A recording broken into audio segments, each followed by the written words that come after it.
What's going on, y'all? So this is day something or other of my trying to make a video every day.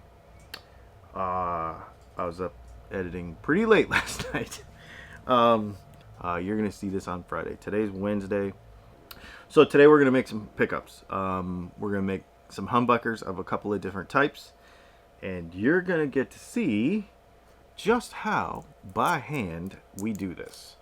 But I've got the method pretty tightened up, but I'll show you a couple things. For example, as simple as this may seem, the lead wires that we solder onto the end of the coil wire, for example, Tim McNally at McNally Pickups has a machine, and he's told me to call him and he will strip me like thousands of these at a time.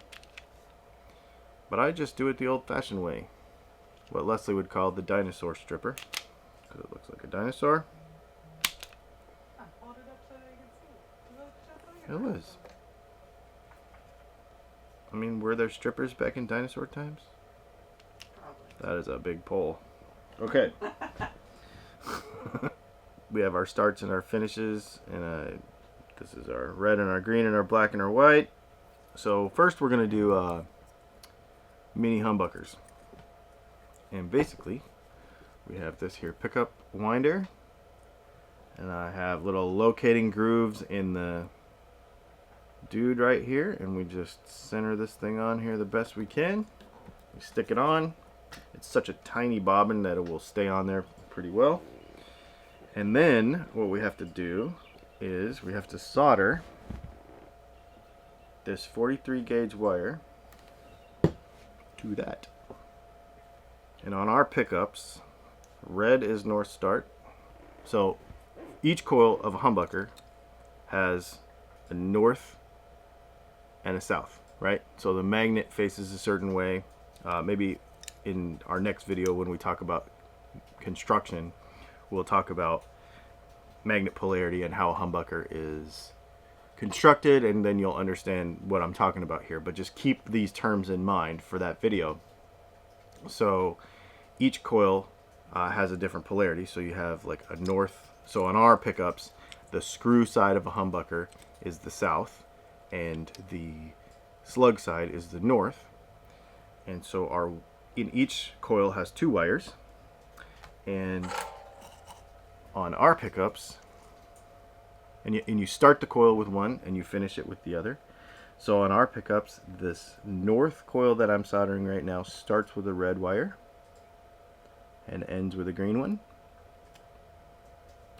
And then the south coil starts with a white wire and ends with a black one. And then when you wire it into your humbucker, into your guitar, that's why you get a diagram that shows you what goes where. So in our pickups, the red goes to the switch or the volume pot, which is, we'll just call that your hot for lack of a better term.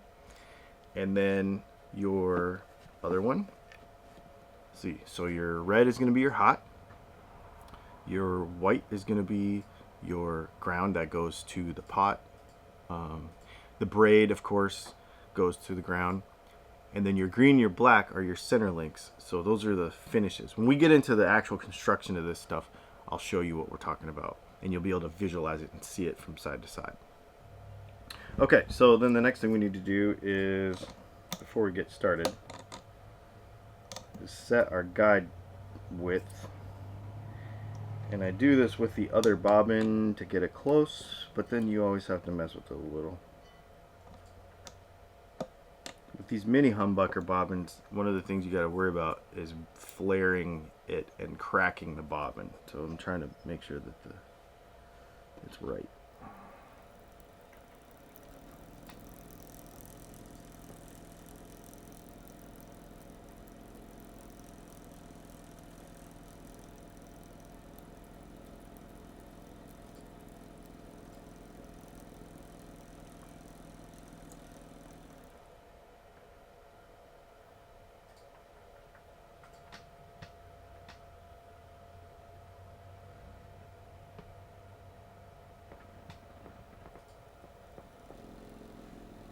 So everything is by hand. So I have a wheel over here that I'm using to control the speed. I'm guiding it. I use my thumb and my first finger, and the wire goes through that, and then I basically have the roll sitting on end on the floor, and it spools off of there. This is 43 gauge wire on this one. There's probably millions of ways to do this. The super vintagey guys are going to be like, that's not how you attach a wire. This is not blah blah blah blah blah. But is that the same crazy birds, but they're awake during the day now?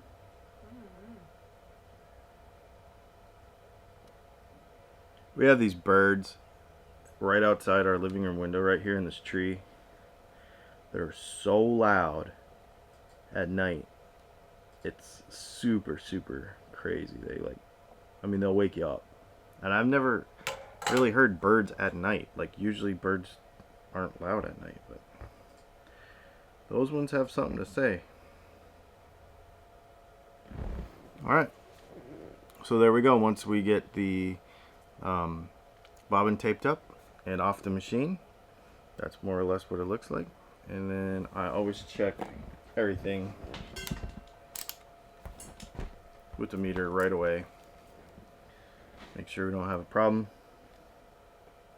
I check everything like at all stages along the way. So we move on to the next one. Alright, so we got all of our Firebird bobbins made. Now I'm working on a couple of pairs of center punches, and then we've got a smooth Q neck pickup, which is the same pickup that was in the video the other day with the strap body with the single pickup, that kind of mongrelly looking guitar. That pickup was in that guitar. Somebody ordered one of those, so that's cool. I'll just talk about what we're using. Somebody asked me in a video the other day where I get my magnets from. Are they American or are they Chinese? Neither is the answer.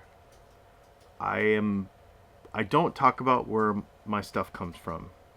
Some of it comes from the United States, some of it comes from other countries, and that conversation just inevitably turns political, and so we don't talk about politics on this channel. But my magnets come from neither the United States nor China. So I will say that. And then I very rarely use plain enamel wire anymore. This is 43 gauge poly single build. This is 42 gauge poly single build, but I do get it in purple so it retains that vintage look. It's my favorite wire. It works awesome. And I use it on all of our pickups. And the only reason I keep plain enamel around is for doing rewinds. I do not do rewinds very often anymore, but I have a couple of clients who own guitar restoration situations, and they'll call me once in a while and say, hey, can I send you a pickup? As a rule, I don't do them, but I have a couple of clients that been with me for a long time, so we do them that way. Alright, let's wind up some humbuckers. 42 is a lot easier to wind with after you've been winding with 43. The gauge is just a little bit thicker, and it's like a huge difference when it's in your hand. I realized that I had my headphones on. I listen to podcasts, YouTube videos, that sort of stuff while I'm working, just to kind of stay up on stuff, learn stuff. I listen to audiobooks. I use Audible a lot. I just finished a book. I'm going to start another book. I'm listening to an author right now talk about his book, so I'm probably going to start another book today. Audible sponsors our channel, so go to the link in the description and you can get 2 free books, I think. Check it out. Alright, so we're jumping around a little bit here, but just because of the way the day is gone. But we have a humbucker size P90 that's going to go in the Gretsch. And I'm just getting ready to solder the cover on.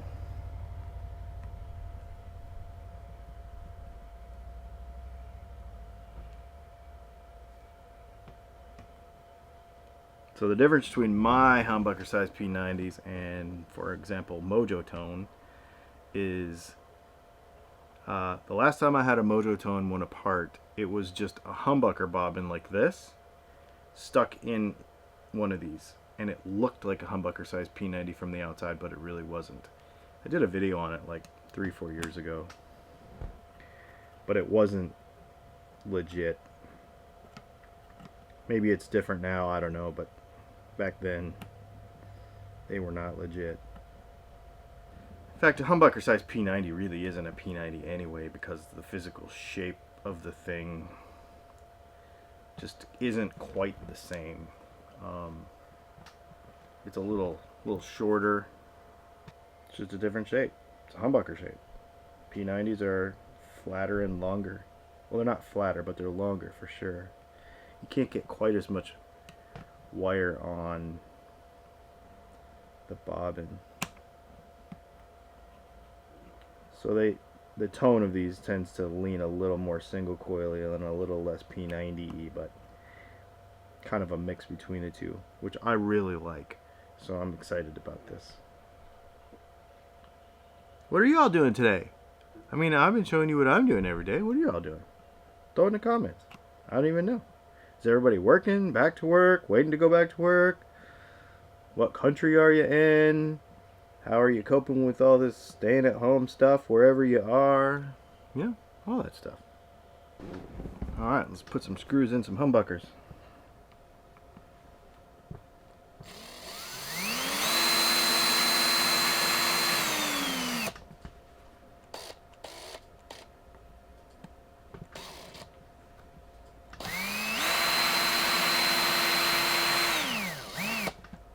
So one of the questions that came out of yesterday's video is,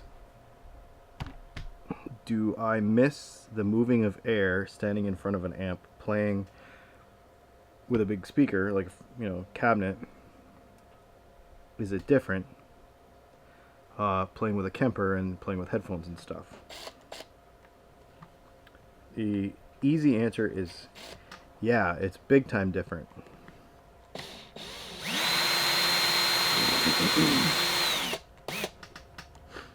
The real question is a matter of priority, though.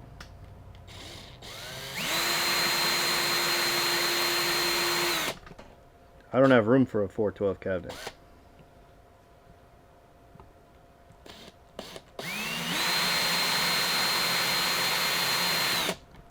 There's a lot more to my life and the fun stuff I like to do than just collecting a bunch of gear, so it's a practical decision.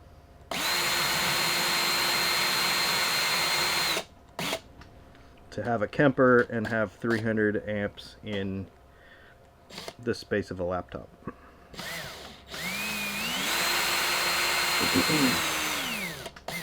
I mean, yeah, everybody wants to have a room full of tube amps, but not everybody can, and it's just a way more practical way, and the sacrifice in moving air is worth it to me to still be able to do my job, make the videos, play the guitar, feel, you know, and feel good about it. Alright, so let's talk about humbucker and pickup construction in general. So obviously we wound the coils. That makes sense. Every one of these has a magnet underneath here, screwed to a base plate, 2 bobbins. And what we were discussing earlier was that every humbucker has 4 wires. Not all humbuckers have 4 wires out to here where you can hook it up to the guitar. Some of them have 2. Some of them have that goofy old-fashioned braided wire stuff, which is a pain. I don't ever use it. So let's talk about how wiring works on a humbucker. So basically, this is our north coil for our pickups. This is our north coil. Our slug is always the north. Our screw is always the south. Our white is the start of the wire. So when I first put it on the winder, the first lead that the start end is the white one on the south side, and the finish is the black.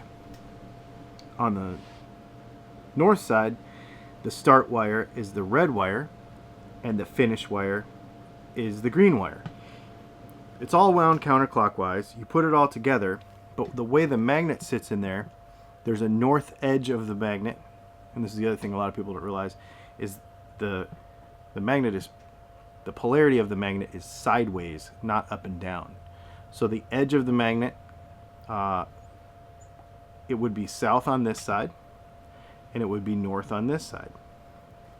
So then when that's in between there like that, then these poles touch the south side and these poles touch the north side. And that is basically only underneath. That is basically how it works. And then when you wire it up to your guitar, is you put the finishes together. So you would attach the black and the green together, in our case, and you would put the white on the ground and the red on the switch or the pot. So the red would be the hot. So the signal would flow into one coil, out the finish, in the finish of the other coil, and out the start of the other coil. So it would go start, finish, finish, start. That's how the flow of signal would work in a humbucker. It's pretty cool. And then we finished our, this is going to be our neck pickup for the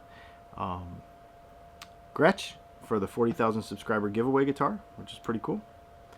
Yeah, pretty sweet. And that's it. Make sure you go to dylancontest.com and enter that.